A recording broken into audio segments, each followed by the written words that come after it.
Let's get into it. Sold Not For Sale podcast. Coach Colin here. We got Joe Rogan talking about the left and how condescending they are and the narratives that they're trying to pull off currently and throughout this entire election cycle. And I'm going to start it off with a quote.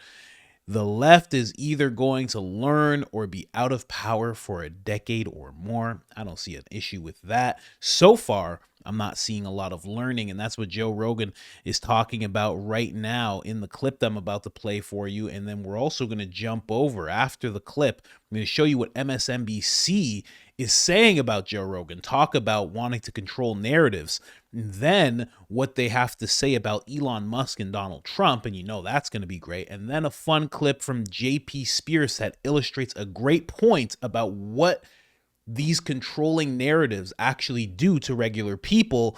And then we're going to talk about something Tim Dillon touches on in regards to never letting a crisis go to waste. And I'm going to show you a little bit about that in a second, but let's start off with the Joe Rogan clip. Let's go. Yale kids, and they're all nice people. They're good people. They're fun people. But again, they have these beliefs. Well, they're in a cult. They're drilled into them since they're young. And this is the problem with the Democratic Party. It's maybe why they'll lose this election. Maybe they won't. Maybe they will. It's condescension. And they're condescending. And they're dismissive of people. And it's a kind of elitism that seeks to convince you that it is for your own good that they are in charge. Yes. Yeah. Yeah. They're your mama. They're your dad. They know better than you. Yeah. And that's the thing when they talk about misinformation and disinformation. Don't you know? You know the difference, right? If you know the difference, why do you assume other people won't know it? That's right. Like, you want to say that other people are stupid and they're not capable of making these decisions or discerning what's true and what's false by themselves. So you want to eliminate anything that you disagree with and just call it misinformation. Yeah. And not only that, but it's to demonize people, the demonization of podcasts, the demonization of people that, are willing to have conversations with people they disagree with. It's all done to discredit anything that runs counter to that narrative. It's the same reason they don't want people to have social engagements that have any value, or a lot of times the reason that if somebody says something mildly pro-family, they flip the fuck out. Yeah. Because they don't want people to have a strong community with a family or a social arrangement that's fulfilling to them where they aren't dependent on not only services from the government, but also they're not dependent on the government to tell them what is valuable and meaningful in life. Right. And if the government tells you that it is meaningful and valuable in life to support the things that they support, and you internalize that, then you're just going to be led around by people and you'll be doing the things they want you to do. And that's why they get very threatened when people say things that are even mildly suggest that people are happy having children or, whatever the case may be. They flip out and they go, well, you can't tell me what to do. And it's like, nobody's telling you what to do. But the idea that, people having families is controversial, or saying that it's a fulfilling way to live, or to me, it's very strange when people kind of prey on your loneliness and they prey on your vulnerability to shove a bunch of stuff down your throat that would be harder to sell you if you had a family and or a business, right, or a house or a stake in your community. I don't think they want you to have a stake in any of those things. Right. And so logically, as they achieve more power, they will have to get people to go along with these things. That's right.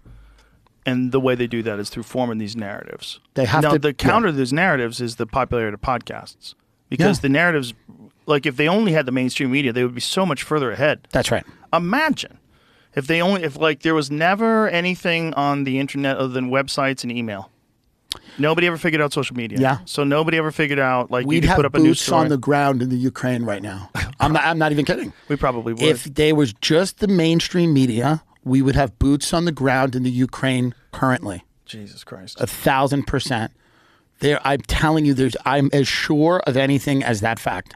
Tell me it wasn't one of the wildest things in the campaign when Dick Cheney endorsed Kamala Harris and the left was like, yay. It proves that it is now a raw power grab and that no one cares about anything. Right. And, I've lived long enough now to see the left admonish the CIA and the FBI and now cheerlead for the CIA and the FBI.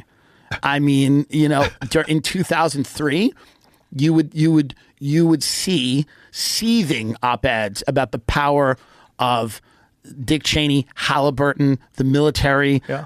the defense contractors, Iraq, the quagmire. You know, remember that word that no one uses anymore to describe the foreign entanglement thing? All of those people that supported the Iraq war all reinvented themselves as Democrats and now have jobs at MSNBC. Some of them have jobs in the Biden administration. Some of them have jobs in center-right or center-left think tanks in Washington, D.C. And all of those people, they cared. Dick Cheney has a lot more in common with a lot of the people that are running the Democratic Party, obviously, than he does with their voters. Their voters loathe Dick Cheney. The people who run that party don't hate him as much as you'd think. Yeah, that's a scary thought. Very. Right?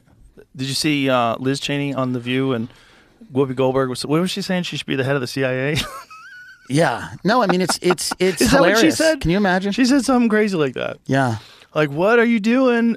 I thought you guys didn't like that stuff. I thought you guys were the anti-Iraq war people. I thought you guys were the anti-weapons of mass destruction people.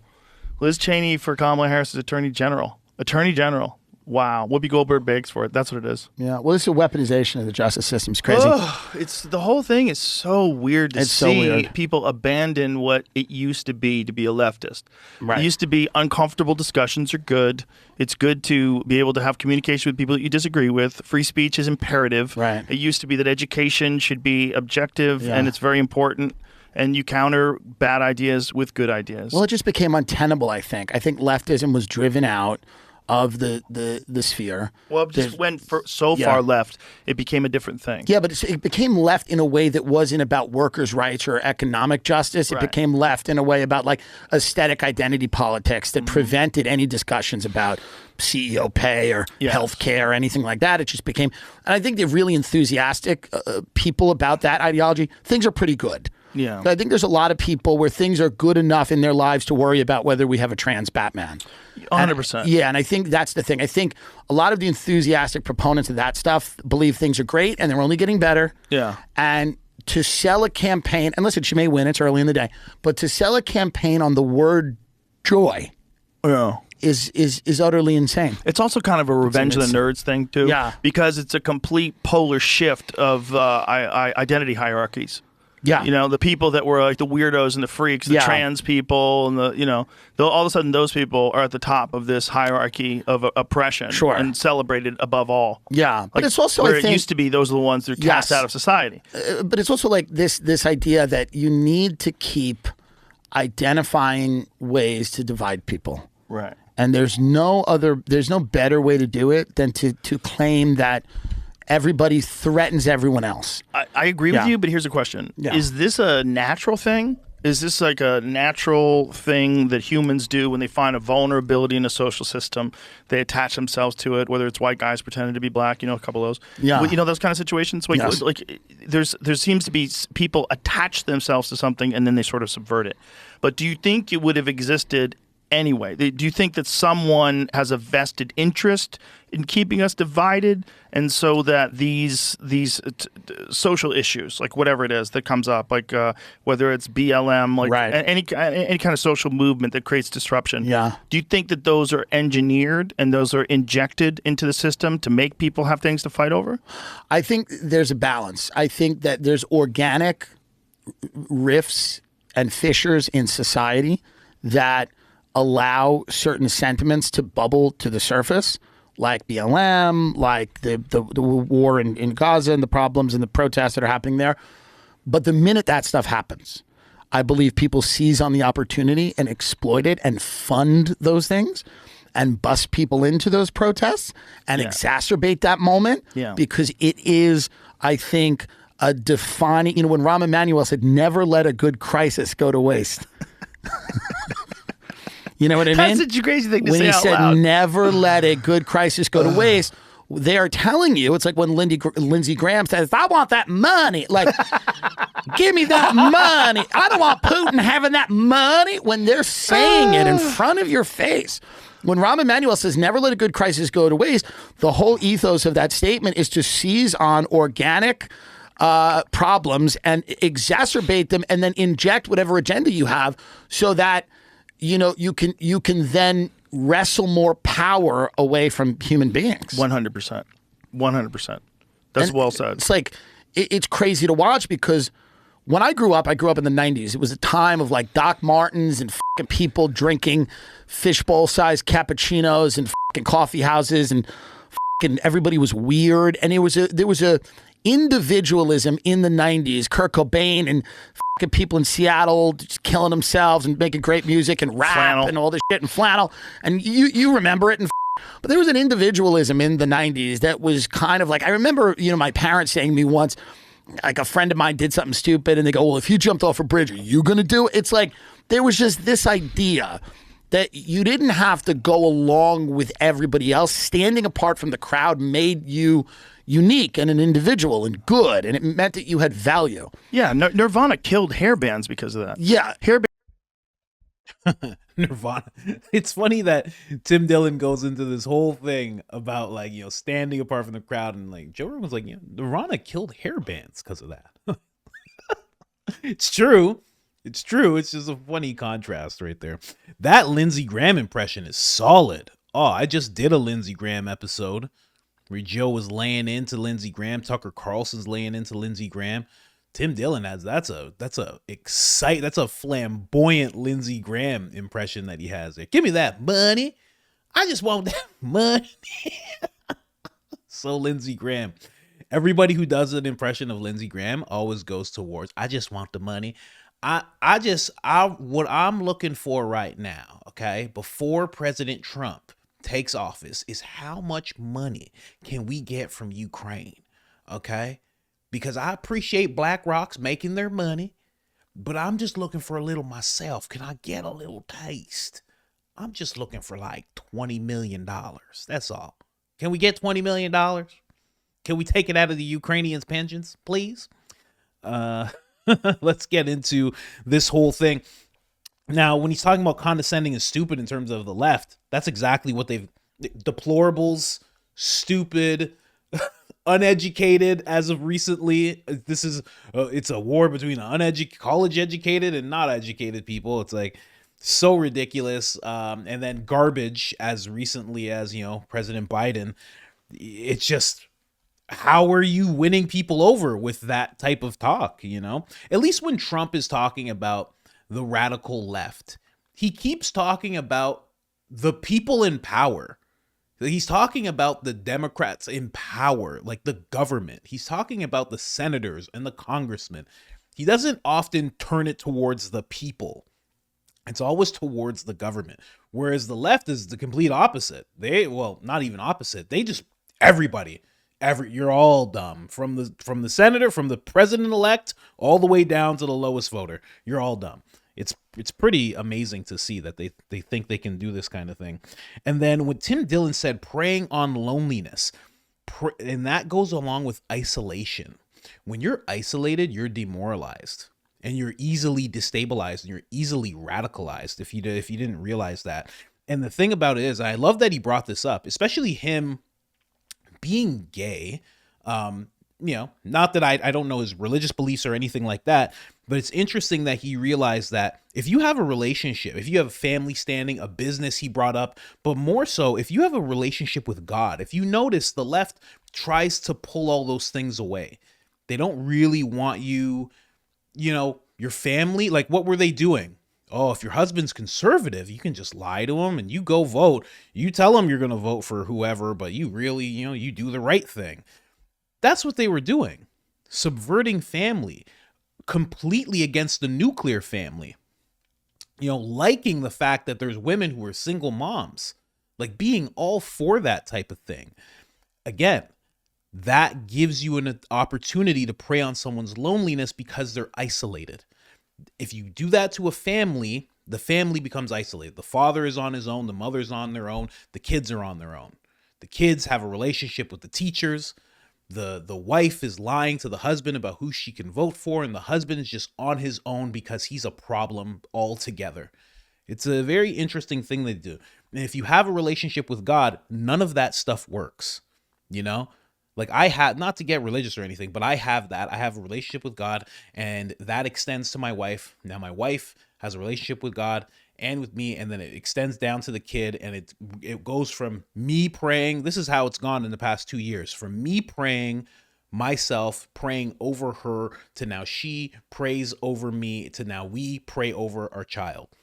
And it's like, it's hard for outside forces to penetrate that. We have a unit. You know what I mean? Just to bring that up. Then Dick Cheney, that's just more narrative. We'll get into that in a second. And no, this is not natural. Joe Rogan was asking that. Is this a natural thing? It's not. Tim Dillon said it perfectly.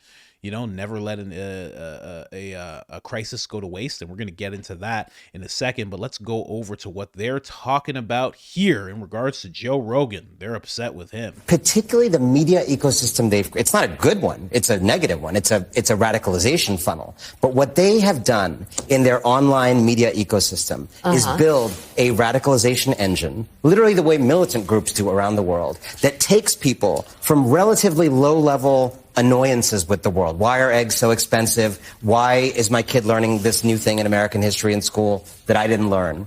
And then moves them through YouTube videos, through podcasts, moves them from that annoyance all the way slowly to a full-blown fascist politics. It's an elaborate multi-billion-dollar infrastructure, and there is nothing like it on the pro-democracy side. We don't have when a man is just lost and lonely and not yet radicalized, we don't have the equivalent of Joe Rogan and Jordan Peterson to move that man in a feminist direction. By the way, we should educate men that it's actually really great to live with a strong woman who makes money. It's actually easier. Life is easier. But I think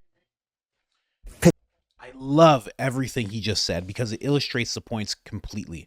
So now he's going on. First of all, he said, you know, the price of eggs being this little annoyance. It's like people not being able to buy food is not a little annoyance. But again, it goes right back to the left-wing media. It's on MSNBC right now. And thinking that, you know, I'm just going to be condescending. What is this little annoyance? What do you mean? You're deciding between if you can get enough protein for your family and your phone bills? Like, come on, that's a little annoyance. It's like, no, that's everything. That bears down on people so hard. They do not care. They like to trivialize little things like that, big things like that. And it's funny how he went from eggs to fascism. And it's because of YouTube videos and podcasts, which you can tell that's going to be where the attack goes next. They're going to really try and push that really hard.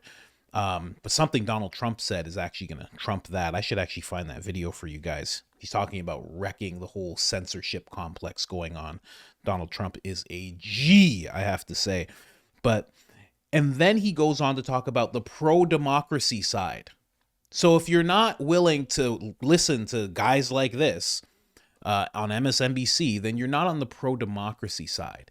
And then he goes on at the end, hey, you know, we should teach guys. Well, first of all, teach them to be feminists, teach them to be feminine, and also let them know that it's fine when your wife goes out and makes money. Exactly what I was just touching on. The family unit, the nuclear family. If your wife is going, and listen, if that's what you have to do, that's what you have to do. You know, I understand completely. If you're only making 50 grand and you need your wife and she's making 50 grand and you guys come together and that's how you make it work, you know, you got to do what you got to do. But to try and push men towards that when, you know, a better ideal for a man to shoot for realistically would to be hopefully, and you know, not everybody can do it, but if you can make 100 grand, if you can make 90 grand and your wife got to stay home with the kids, that keeps the family unit together. Your wife takes care of the kids, takes care of their mental structuring. When you're gone, then you come back and you're all a family together. Whereas if you're both gone, where does that leave the kid? It leaves them in a place where their loneliness can be preyed on. Exactly what Tim Dillon was talking about. Now, also, they're talking about they don't have their own Joe Rogan, so expect them to try and build that. But also, I got to go back to what this guy said. You notice how, let me play this clip one more time. Think about what he's saying. Right now, he's talking about Joe Rogan, and Elon Musk, and X, and all of those terribly fascist things.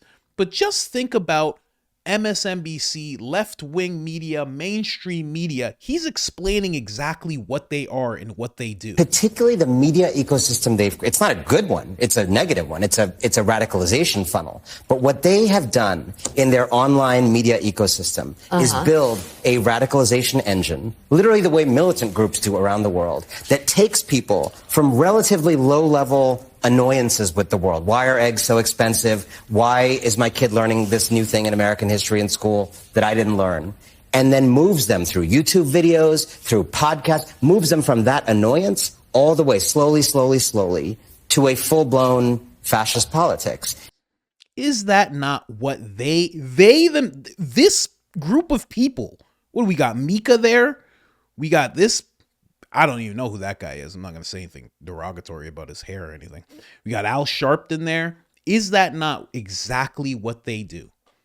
And you know what? I have to go to the JP Spears video because this illustrates exactly what we're talking about right now. Listen to this. This could all just go away. Everything. He just wants to enslave us. They would like to overturn voting rights. They would like to overturn gay rights. They would say, I'm in the process of overturning women's rights. He'll take away our rights. He just wants to take away our rights. Everything. Like, if he's reelected, say goodbye to everything you love. Ugh! We need Kamala. She'll save us.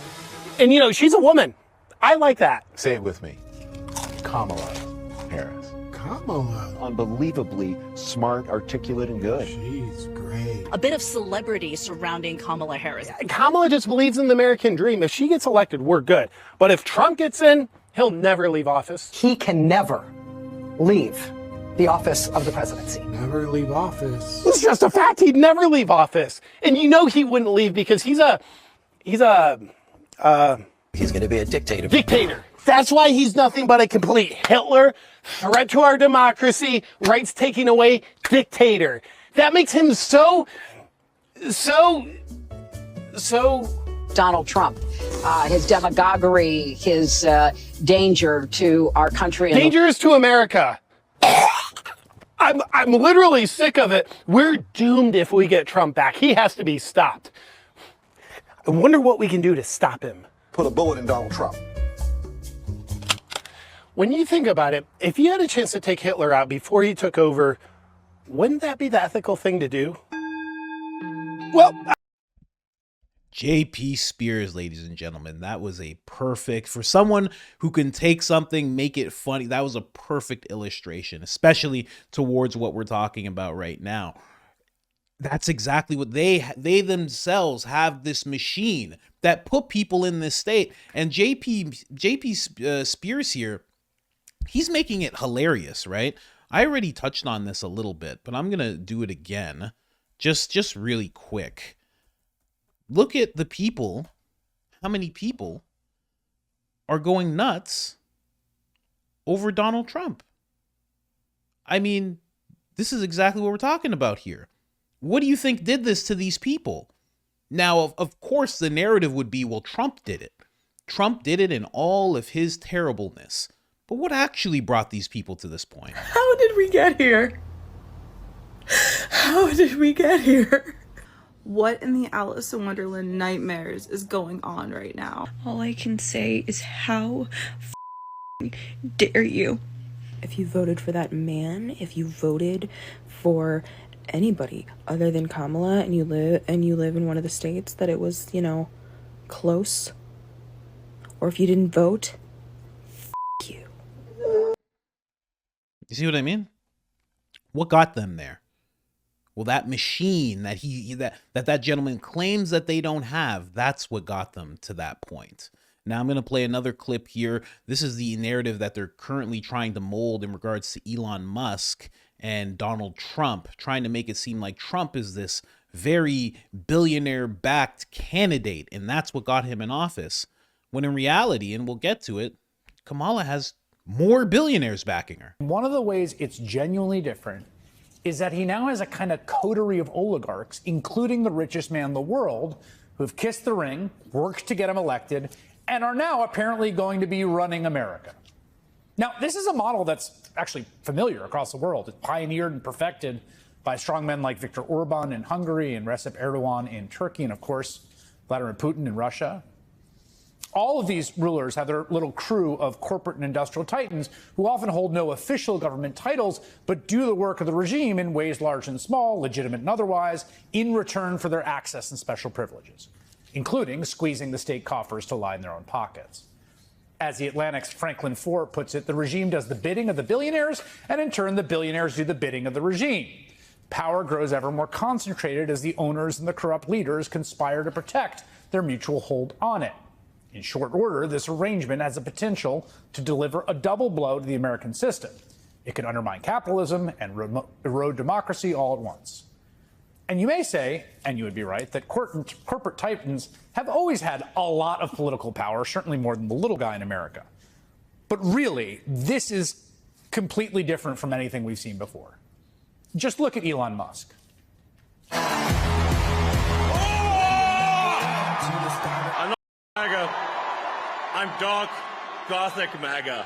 America's just not just going to be great. America is going to reach heights that it has never seen before. The future is going to be amazing. Massive, crushing victory. Get everyone, friends, family, people on the street. Put the signs up, put the hat on. Let's go. The wildly charismatic billionaire rocket and electric car magnate spent $130 million of his own wealth to get Trump elected. That alone is unheard of. I mean, as far as we have records of, no one's ever done that before. Musk also bought Twitter for $44 billion and drove its value into the ground. I mean, essentially setting half that money on fire, like $22 billion worth of value, in order to turn the social media platform into a right-wing propaganda machine to get Donald Trump elected. And it kind of worked. And not just to get Trump elected, but to make the world's richest man even richer. Tesla among this week's biggest gainers.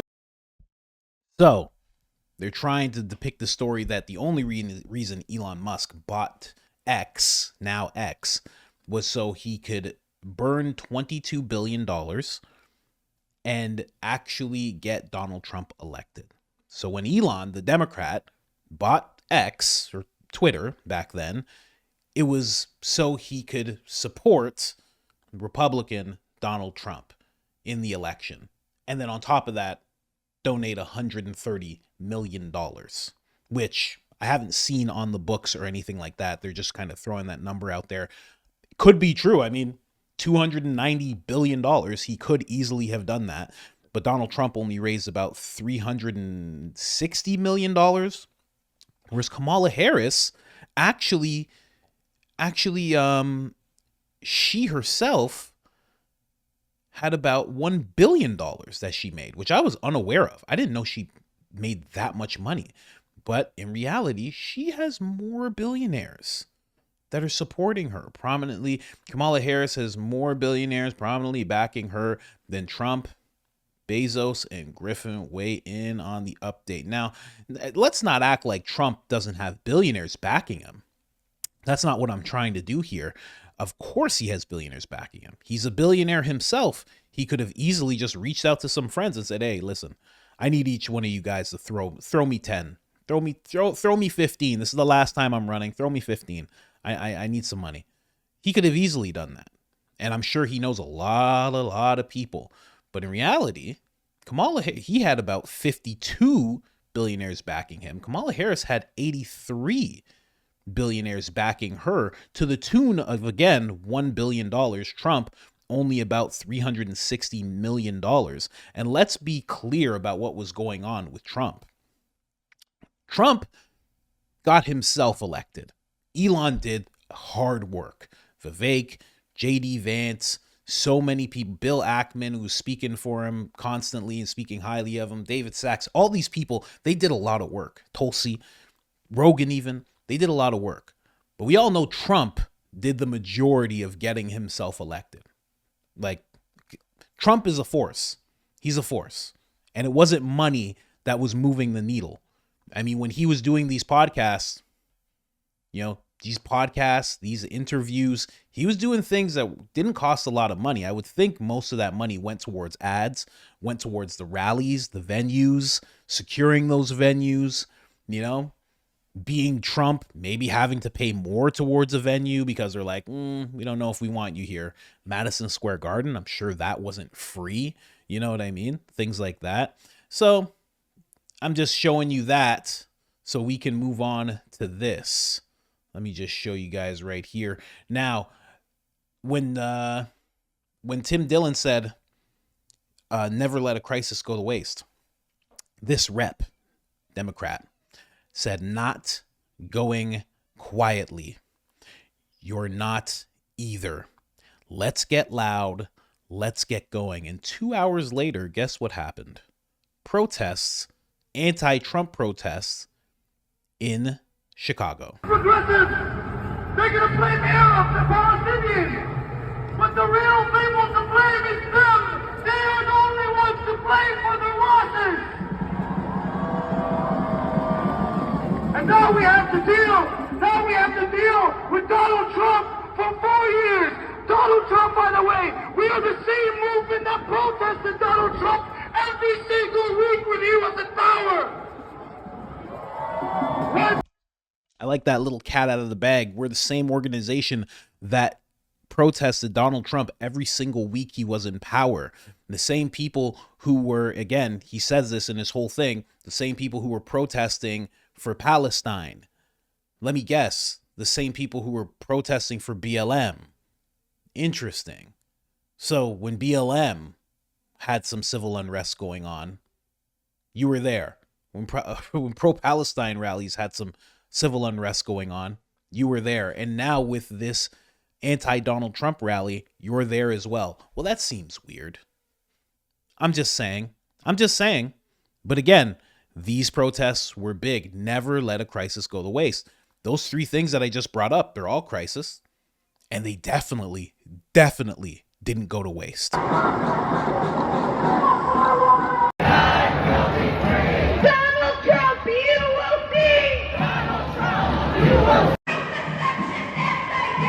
Racist, sexist, anti-gay.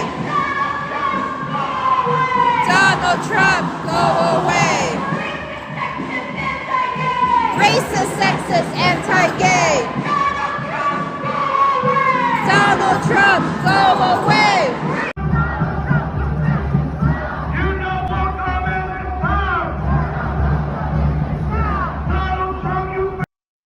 So if you can't tell there, they're actually in front of Trump's building in Chicago. So that's exactly what started happening. Now, this person brought up a great point. They said Philadelphia and Chicago. Harris received 79% of the vote in Philadelphia and 78% in Chicago. Your protests is only disturbing people who agree with you. Well, that's because you never let a crisis go to waste. And this is a new crisis, and they're not letting it go to waste. So yeah, it seems like, why would they do this? It's just disrupting. You're just preaching to the choir where you are, but that's not why they're doing it. You're doing it for a different reason.